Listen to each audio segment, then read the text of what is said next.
الله حسبي لمن بالسوء كاد بنا شراك عند مماتي حسبي الله وعند مسألتي في الخبر ذا فرق لما اقترفت ذنوبا حسبي الله وعندما نصب الميزان معادلة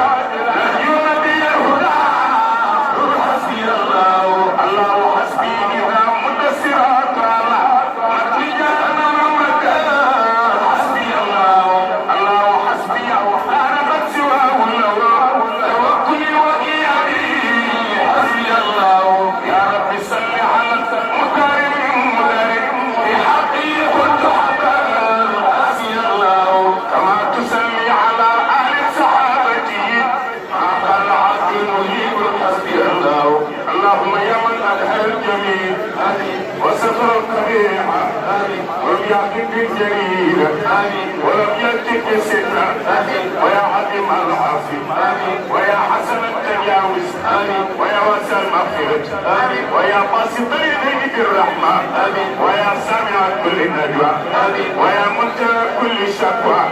ويا كريم الصفح ويا عظيم المتين ويا مقل العثرات ويا مبتدئا بالنعم قبل استحقاقها يا ربي ويا سيدي ويا مولاي ويا خيرتي يا ربي ويا سيدي ويا مولاي ويا خيرتي يا ربي ويا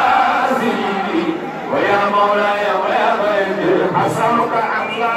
تشري خلقتي بملايين الدنيا ولا بعذاب الله فمن علينا إله العرش خالقنا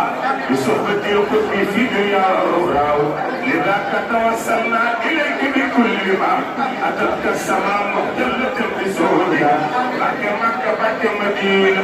لك فاس لك تواوان لك سيد الحاج مالك لك شيخ الخليل الفاتحة مع صلاة الفجر نقول النيات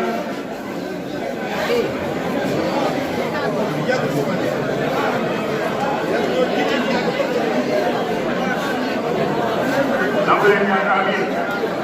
آمين